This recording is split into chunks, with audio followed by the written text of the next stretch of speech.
जिसके कहीं पहुंचते ही लोग अलर्ट हो जाते हैं, जिसके ना होने पर भी लोग तारीफ करते हैं, जिसको अपनी इज्जत करवानी आती है बिना किसी को दबाए, जिसको कोई खोना नहीं चाहता है जबकि वो बंदा बिंदास है, जिसके कॉन्फिडेंस की दुनिया फिदा है। ऐसा इंसान, ऐसा स्ट्रांग इंसान कैसे बने जो मेंटली स्ट्रांग हो, जिसके अंदर बात करने की कला हो, जो सीधा पेड़ ना हो जिसको कोई भी काट सके, जो लोगों की लाइफ में इतनी वैल्यू एड करे कि लोग इसके ऊपर पूरा डिपेंड हो जाए, जो एक अच्छा स्टोरी टेलर हो, जो लोगों को अपनी बातों से बांध लेता हो। ऐसा इंसान बनने की मेरी शुरू से इच्छा थी। ये मैंने बाय प्रैक्टिस अचीव करी है। आप भी कर सकते हो इन 7 हैबिट से, जिसमें से पहली हैबिट है मेंटली स्ट्रांग होना। मेंटली स्ट्रांग होने का मतलब है आपके अंदर ये 4C है। 4C क्या है?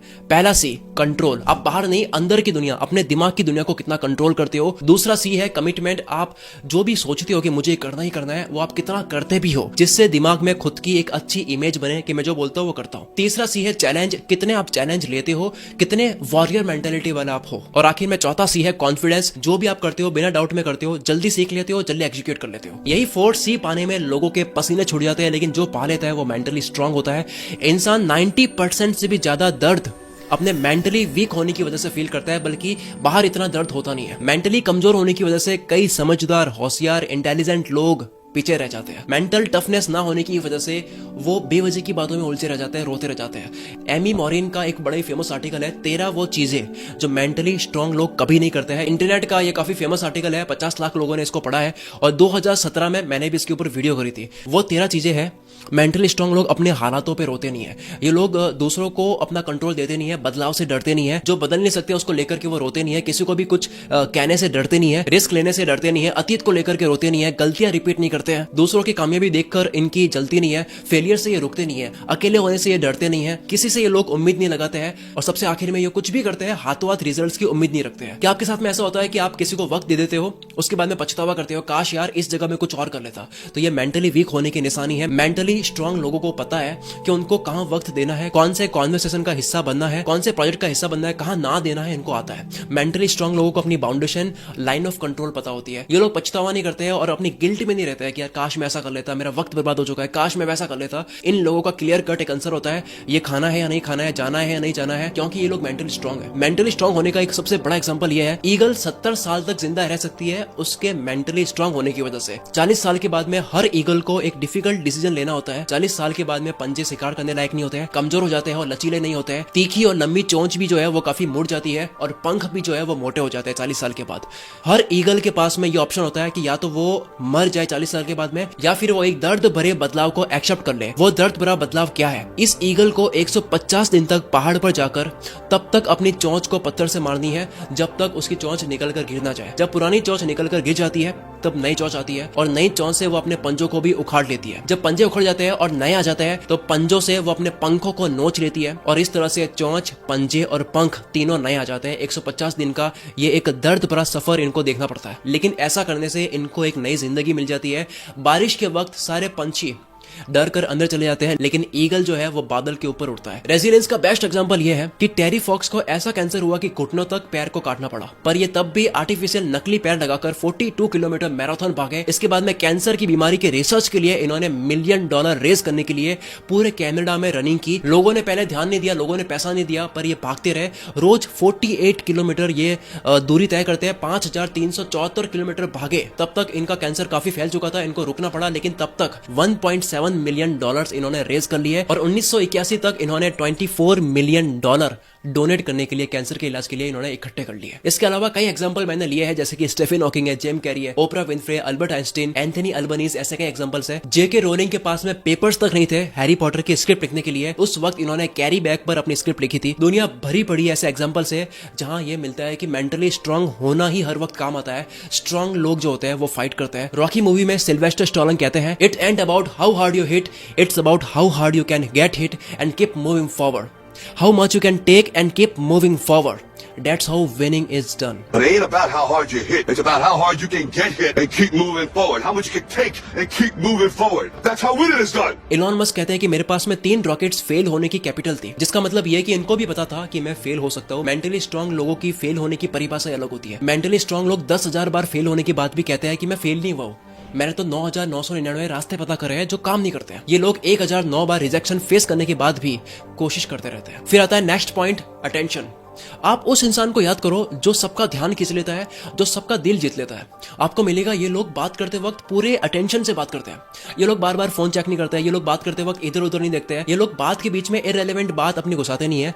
ये ध्यान से सुनते हैं और ध्यान से बोलते हैं। आपने सुना होगा सामने वाले का नाम याद होना चाहिए, उसकी स्टोरी, उसका इंटरेस्ट, पर ये तब होगा जब आप अनडिवाइडेड अटेंशन से बात करोगे। इमेजिन करो 1 लाख रुपए का सूटकेस है और वो पैसे आपको तब मिलेंगे अगर मान लो किसी पार्टी में गए हो, इवेंट में गए हो और आपको केवल 10 लोगों के नाम याद रखने हैं। तब आप मेमोरी एक्सपर्ट बन जाओगे। मतलब कि माइंड की कैपेसिटी तो होती है लेकिन हम ध्यान नहीं देते हैं। एक अच्छा लीडर या स्ट्रॉन्ग मैन सबके बारे में जानता है। यूएसए मेमोरी चैंपियनशिप जीतने वाले रोन वाइट कहते हैं कि लोग नाम याद नहीं रख पाते हैं क्योंकि आप सुनते नहीं हो। कोई आपको नाम बताते हैं लेकिन आप सेकंड्स में भूल जाते हो। तो ये मेमोरी प्रॉब्लम नहीं है, ये फोकस प्रॉब्लम है। इस दुनिया में हर इंसान को ऐसे इंसान की जरूरत है जो अटेंशन से सुने और बाद में बात करे तो पूरे ध्यान से बात करे। तो इसके लिए क्या कर सकते हो, किसी भी इंसान से मिलो तो पूरे ध्यान से मिलो, डे की एनर्जी में मिलो, डिवाइस साइलेंट करके बात करो जब इंपॉर्टेंट बात हो, या फिर बोलने से पहले आप सुनो। केवल जवाब देने के लिए नहीं बल्कि सुनने के लिए सुनो। सामने वाले की बात आप रिपीट कर सकते हो ताकि उसको लगेगा कि आप सुन रहे हो। बिना दूसरी बात सोचे आप सामने वाले को सुनो। आप उसका नाम रिपीट कर सकते हो ताकि नाम भी याद हो जाए और सामने वाले को अच्छा भी लगे। फिर आते हैं स्ट्रांग लोग जो होते हैं वो बातों से किसी को भी अपना बना लेते हैं। अनजान इंसान से कई लोग बात कर नहीं पाते हैं, शुरू नहीं कर पाते हैं, स्पेशली कुछ लोग जब सामने वाला ऑपोजिट जेंडर हो। कॉन्वर्सेशन क्या है? कॉन्वर्सेशन बहुत अमेजिंग चीज है। जितने इंसान से आप मिलते हो उतनी आप किताब से मिलते हो और जितनी आप बात करते हो उतने आपको पेजेस पता लगते हैं। हर एक बात एक पेज है। जब भी आप बात करते हो तो जितनी आप बात करते हो उतनी अपनी याददाश्त में पड़े पेजेस की इंफॉर्मेशन से आप लिंक करते हो। तो जितने आप लोगों से मिलोगे उतने लिंक्स कनेक्ट होंगे और दिमाग में एक मैसिव वर्ल्ड वाइड वेब बन जाएगा कॉन्वर्सेशंस का। बात करने की ये ताकत है कि ये वॉर करवा सकता है और वॉर रुकवा सकता है। ये किसी कंट्री में अशांति फैला सकता है और शांति भी ला सकता है। देश आजाद करवा सकता है और गुलाम भी बनवा सकता है बातों से। बातों से चाहे वो काम सामने वाले से करवा सकता है। हर इंसान जो आपका अपना है वो एक दिन आपके लिए स्ट्रेंजर था। हर लव मैरिज की शुरुआत होती है हेलो से। हर एक फाउंडर जिसने किसी के साथ मिलकर के बड़ी कंपनी बनाई उसकी शुरुआत हुई थी हेलो से, शुरू की बात करने से। तो आपको फर्स्ट कॉन्वर्सेशन बेहतरीन करनी है और फर्स्ट कॉन्वर्सेशन अच्छी करनी बहुत ही आसान है। आप बस रियल बनो, कॉन्फिडेंट रहो, कुछ भी रट कर मत जाओ, याद करके मत जाओ, जो है वो रहो। आप खुद को आप परफेक्ट मत बनाओ। आपकी जो कमियां हैं, गलतियां हैं, बता दो। ये चीज शाहरुख खान बहुत अच्छी करते हैं। अगर उनकी कोई कमी है, कोई गलती है, बड़े अच्छे से वो रखते हैं कि मैं भी इंसान हूं, मेरी भी कमी है। हर एक इंसान आपके सामने आता है एक अपॉर्चुनिटी की तरह, आप ग्रैब करते हो या नहीं। अगर कोई इंसान ये बात मान के बैठ जाए कि अनजान इंसान से बात नहीं करनी चाहिए तो इस दुनिया में इतने फाउंडर्स साथ में मिलकर के इतनी कंपनीज नहीं बना पाते। स्ट्रांग लोग जो होते हैं उनके कनेक्शंस होते हैं,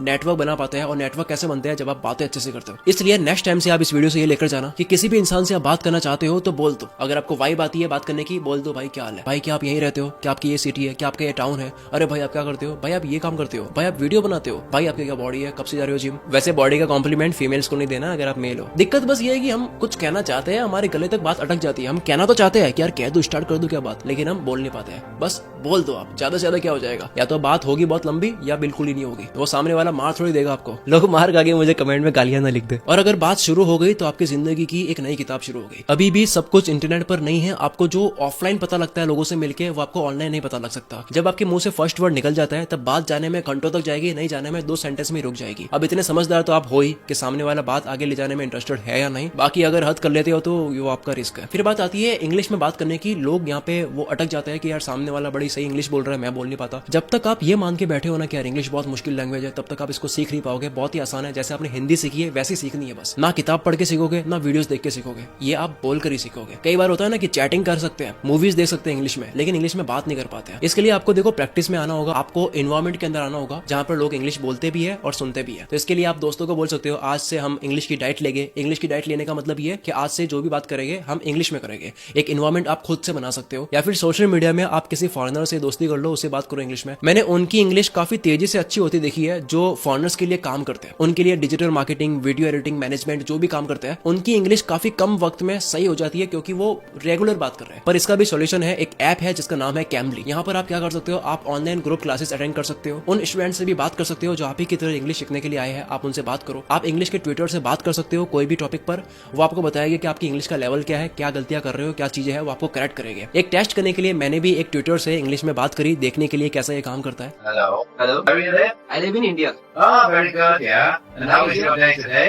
Do you like India? हाँ बीच में गया लेकिन साला आपको भी अगर ये ट्राई करना है तो कैमली पर अभी 60% डिस्काउंट चल रहा है। लाखों लोगों ने यहाँ से अपनी इंग्लिश इंप्रूव करी है। 1 मंथ ग्रुप क्लास की प्राइस है 2378 रुपीज। पर अगर आप कूल 999 कूपन एंटर करोगे तो हो जाएगा 999। ऐप का लिंक मैंने डिस्क्रिप्शन में दे दिया है। चलो आगे बढ़ते हैं। फोर्थ पॉइंट है, स्ट्रांग लोग जो होते हैं वो लोगों की लाइफ में वैल्यू ऐड करते हैं। मैं किसी से भी मिलता हूँ, उनके करियर में कोई ना कोई वैल्यू ऐड करता ही हो, चाहे वो यूट्यूब की बात हो, डिजिटल मार्केटिंग की बात हो, टेक्नोलॉजी की बात हो, बिजनेस की बात हो, हेल्थ एडवाइस हो, स्ट्रेस मैनेजमेंट हो, किसी भी फील्ड का बंदा हो, अगर उसने मेरे को कॉल करा है तो अल्लाह का शुक्र है कि उसकी लाइफ में मैं वैल्यू ऐड करता ही हूँ। और अगर आपके पास में कुछ देने के लिए है नहीं, यानी कि कोई नॉलेज कोई इन्फॉर्मेशन देने के लिए है नहीं, तो ये भी एक तरह का वैल्यू ऐड करना हो गया कि आप उसकी तारीफ कर लेते हो। एक ऐसी तारीफ जिससे उसके काम की क्वालिटी बढ़ जाए। फॉर एग्जाम्पल कोई मुझे बोल दे कि भाई तू बहुत अच्छा लिखता है, तो अगली बार से मैं जब भी लिखने बैठूंगा मेरी क्वालिटी और बढ़ जाएगी, तो उसने मेरे लाइफ में वैल्यू ऐड कर दी। और वैसे अगर आपको कोई चीज पता नहीं है तो 1 मिनट भी नहीं लगता है गूगल से वो पता करके बताने में। कई बार ऐसा हुआ है, मेरे को नहीं पता वो चीज, मैं गूगल करके बताता हूँ, वो सामने वाले को लगता है कि बहुत बड़ी प्रॉब्लम सॉल्व कर दी है। जैसे कोई डॉक्टर बताना है, पता बताना है, घर ढूंढना हो, अच्छी कोई डिश बतानी हो, गिफ्ट प्लान बताना हो, कोई ऑप्शन बताना हो, टूल बताना हो, सॉफ्टवेयर बताना हो, ट्रिक्स बतानी हो, कुछ भी बताना हो, मेरे को सिर्फ 1 मिनट लगती है। मैं सामने वाले को बता देता हूँ सर्च करके, सामने वाला सोचता है मेरी बहुत बड़ी हेल्प हो गई। पावरफुल लोग जो होते हैं ना, वो लोगों की लाइफ में वैल्यू ऐड करते रहते हैं, और जब ये इनकी हैबिट बन जाती है तब ये इनके काम में भी दिखती है। आप दुनिया के किसी भी अमीर आदमी को देख लो, उनकी ये हैबिट है, वो लोगों के लिए हमेशा कुछ करना चाहते हैं। जेफ बेजोस वो चाहते थे कि घर बैठे ही लोग ऑनलाइन ऑर्डर कर दे किताबें और उनको मिल जाए। किताब से शुरू करा, अमेज़न पे आज सब मिलता है। इलॉन मस्क सबसे पहले पेपल बनाया, फिर टेस्ला, फिर इलेक्ट्रिक कार। मतलब इन्होंने इतनी चीजें बना ली है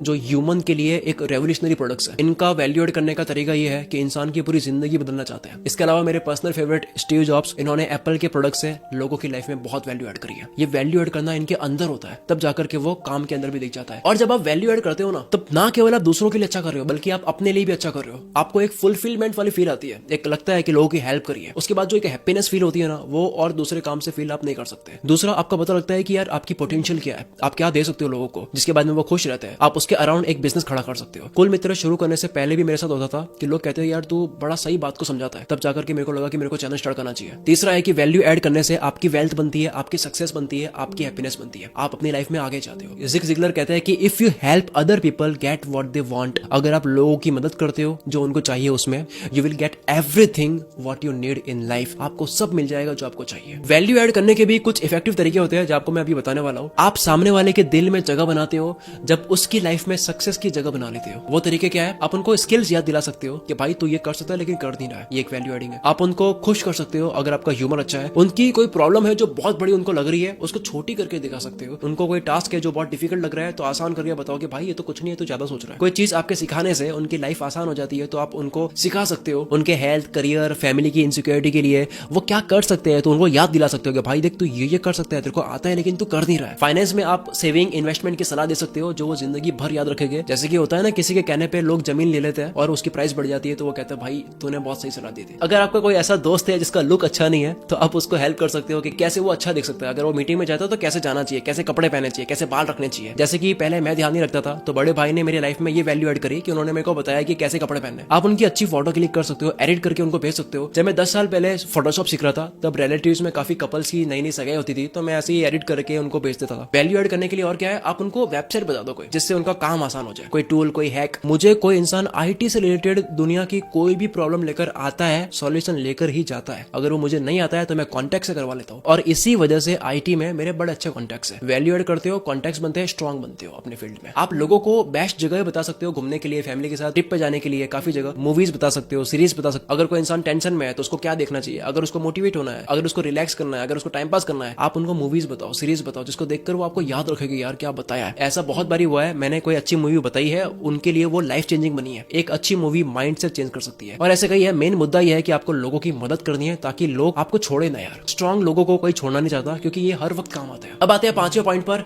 क्या चीज है जो आपको नहीं करनी है, क्या करने से लोग आपसे नफरत करेंगे, क्या चीज आपको कमजोर बनाती है, क्या करने से लोग आपसे दोबारा मिलना नहीं चाहेंगे। देखो, हर इंसान का अपना ईगो होता है। ईगो जरूरी भी है जब तक वो आपके सेल्फ स्टीम, आपके सेल्फ कॉन्फिडेंस और आपकी इंपॉर्टेंस को सपोर्ट करता है। पर ज्यादा होने पर लोग आपसे दूर होने लग जाते हैं और आप भी कमजोर हो जाते हो। तो डिफाइन कैसे करें कितना ईगो सही है और कितना ईगो आपको वीक कर रहा है। अगर आपके अंदर ये होता है तो समझ लो कि इतना ईगो खराब है। क्या है? अगर हर वक्त आपको राइट होना पसंद है कि मैं तो मैं ही सही हूं, अगर आपको किसी के फीडबैक, ओपिनियन, एडवाइस पसंद नहीं है कि भाई तू मेरे को मत सिखा, अगर आप हार जाते हो तो आपका दिमाग खराब हो जाता है, ये क्या हो गया मेरे साथ। अगर कोई इंसान कोई ढंगा कर ले तो आप सहन नहीं कर पाते हो, आपके अंदर जेलसी है। अगर आप बस किसी भी हाल में जीतना चाहते हो, चाहे चाहे नुकसान झेलना पड़े, लेकिन जीतना है। अगर आप बात करते वक्त जंप करके अपने आइडियाज लेके आते हो, चिल्ला के अपनी बात बोलते हो, सामने वाला क्या कह रहा है उसकी समझ ही नहीं आ रही है आपको बात। अगर आपके पास में जो भी है उसमें आप इनसिक्योर फील करते हो, आपको लगता है कि और पाना है और पाना है और अचीव करना है और कमाना है, ताकि आपकी ईगो खुश होती रहे। ईगोइस्टिक इंसान को ना तो कोई इंसान पसंद करता है, ना ही खुदा पसंद करता है। एक स्ट्रॉन्ग इंसान का कॉन्फिडेंस हिलता नहीं है जब सामने वाला जीत लेता है। अगर वो हिल जाता है, इसका मतलब है कि ये ईगो में फंसा हुआ है। मैं जितने बड़े इंसान से मिलता हूँ उतना ये पाता हूँ कि वो इंसान हम्बल है, और जितने छोटे इंसान से मिलता हूँ उसके अंदर ईगो भर भर के होता है। तो ये मेरा एक स्केल है जो मैं लेके चलता हूँ और हर वक्त काम करता है। अब क्या चीजें हैं जो स्ट्रॉन्ग लोग करते हैं, ये तो मैंने बताया कि क्या नहीं करते हैं। अब आ जाता है छठे पॉइंट पे। स्ट्रॉन्ग लोग जो होते हैं वो ये चीजें करते हैं। क्या करते हैं? वो लोग कांग्रेचुलेट बहुत अच्छे से करते हैं, जैसे उनका भाई आगे जा रहा है। वो खुश होते हैं, जेन्युइनली खुश होते हैं। किसी चीज में अगर दुख है तो ये एडमिट करते हैं कि ये हर्ट करता है। ये मर्द को दर्द नहीं होता वाली बात मानते नहीं है, ये कहते हैं कि है जो है। इनको किसी की अप्रूवल की जरूरत नहीं होती है। अगर आप हर बार अप्रूवल लेने जाते हो कि यार ये मेरी बात सही है, क्या ये मैं कर रहा हूँ सही है या गलत है, तो ये ईगो प्रॉब्लम है। क्योंकि आपको चाहिए तारीफ, जिससे खुश होती है ईगो। स्ट्रॉन्ग लोग तारीफ के पीछे नहीं भागते हैं। अगर आप तारीफ के पीछे भागते हो तो इसका मतलब ये है कि अगर बुराई भी कर ली जाए तो आप परेशान हो जाओगे। ये लोग ब्लेम नहीं करते, कंप्लेंट नहीं करते किसी भी चीज की या किसी इंसान से। ये लोग ऐसी लैंग्वेज यूज नहीं करते कि तुम यही करते आए हो, तुम ऐसा ही करते आए हो, तुम शुरू से ऐसा करते आए हो। ऐसी भाषा के निशानी है वो इंसान मेंटली वीक है। सबसे आखिर में पॉइंट है, स्ट्रॉन्ग लोग बहुत अच्छी स्टोरी टेलिंग करते हैं। मेरे बड़े भाई बहुत ही शानदार स्टोरी टेलर है, इसलिए मैं उनको 3-4 घंटे तक सुन लेता हूँ, टाइम जाता है पता ही नहीं लगता है। और इसीलिए उनके बड़े अच्छे कॉन्टेक्ट है। मेरे टाउन में कोई भी काम होता है वो करवा लेते हैं। मैं तो कभी कभी सोचता हूँ उनका यूट्यूब चैनल क्यों नहीं है। स्टोरी टेलर कॉन्टेक्ट बनाता है, इसको कोई खोना नहीं चाहता है। ये एंटरटेन भी करता है, ये वैल्यू एड भी करता है। आप कोई भी धर्म देख लो, पहली से 12वीं क्लास की स्कूल देख लो, कॉलेज देख लो, दुनिया की कोई भी किताब देख लो, कोई भी इंसान जो अच्छा बोलता है, कहानी आपको हर जगह मिल जाएगी। और मैं भी अपनी वीडियोस में करता हूँ। आपने देखा होगा मैंने ईगल की स्टोरी सुनाई थी इस वीडियो के बीच में। स्टोरी टेलिंग आर्ट भी है और साइंस भी है। हर स्टोरी में कैरेक्टर होता है, वो कुछ करना चाहता है, ऑड्स आता है, परेशानी आती है, रुकावट आती है, देन वो कर लेता है। और वो जिस वजह से जीत जाता है वो वजह इंस्पिरेशन बन जाती है लोगों के लिए। बस ये टेम्पलेट होता है हर कहानी का। एक स्ट्रॉन्ग लीडर जो होता है वो कहानी से इन्फ्लुएंस कर सकता है, इंस्पायर कर सकता है, एंगेज कर सकता है। कहानी में इतनी ताकत होती है कि आप किसी को रुला सकते हो, आप मोटिवेट कर सकते हो, डरा सकते हो। कहानी में बहुत इमोशंस होते हैं। एक अच्छी कहानी सुनाने का तरीका ये होता है कि आप सामने वाले का जो दर्द है ना, तो कहानी ऐसी ढूंढो कि उस कैरेक्टर का भी वही दर्द हो और वही गोल हो, सामने वाला उसको रिलेट कर देगा। इसके अलावा बोलते वक्त आप कम वर्ड्स यूज करो, क्लियर बोलो, शॉर्ट में बोलो। मेरा भाई एबी कहता है कि समझदार को इशारा काफी है और बच्चे को गुब्बारा काफी है। कहानी को इतनी भी मत घुमा बोलते वक्त कि सामने वाला समझ ही ना पाए कि बात शुरू कहां से हुई थी। अगर कोई आपका खास आदमी है तो आपके पास में एक बड़ा हथियार है कि आप अपनी पर्सनल लाइफ की स्टोरी शेयर कर दो। पर्सनल लाइफ की स्टोरी का ज्यादा इंपैक्ट पड़ता है कि सामने वाला वो बात मान ले। जैसे कि हमारे पेरेंट्स करते हैं, पैसों की कमी से कहानी हो, जब कोई हेल्थ की बात बतानी हो तो वो अपनी पर्सनल लाइफ की स्टोरी शेयर करते हुए बताते हैं और हम बात मान भी लेते हैं। कुछ लोग होते हैं जो मानते नहीं है फिर भी। कहानी बताना और स्टोरी टेलिंग करना दोनों में छोटा सा फर्क है। वो फर्क ये है कि कहानी तो कहानी होती है, कुछ भी हो रहा है उसके अंदर, लेकिन स्टोरी टेलिंग में ये होता है कि सामने वाले की इमोशन को बराबर तरीके से मैच करके बोली जाती है। बस इतना फर्क है। और सबसे आखिर में कहानी आप मिडिल में शुरू कर दो, फिर आप बैकग्राउंड दे दो। जैसे ये काफी मूवीज में होता है ना कि सीधी बीच में स्टार्ट हो जाती है, कत्ल हो गया सीधा, पता ही नहीं क्यों कत्ल हो रहा है, फिर बाद में बताते हैं कि भाई ऐसे से हुआ था। तो आप ऐसे कहानी सीधी मिडिल में शुरू कर सकते हो ताकि उसका ध्यान आपकी बातों में आ जाए। कहानी सुनाना पूरी और वो ध्यान से सुन ले, ये भी तो आपका गोल है। चलो, ये थी एक स्ट्रॉन्ग इंसान की 7 हैबिट्स। आई होप ये वीडियो आपको पसंद आई होगी। अगर आपको इंग्लिश बोलकर सीखनी है तो कैम्बली का लिंक आपको डिस्क्रिप्शन में मिल जाएगा। मिलते हैं हम अगली वीडियो में। इसके अलावा आप मेरी ये 2 वीडियोस देख सकते हो। अगर आपको ये वीडियो पसंद आई है तो आपको ये 2 वीडियोस भी पसंद आएगी। मेरा चैनल विजिट करके बाकी वीडियोस भी देख सकते हो। चैनल को सब्सक्राइब करना मत भूलना बेल आइकन के साथ में। मिलते हैं अगली वीडियो में। Wish you all the very best. मैं शकील कुल मित्र से आपके सपनों को सपोर्ट करता हूँ।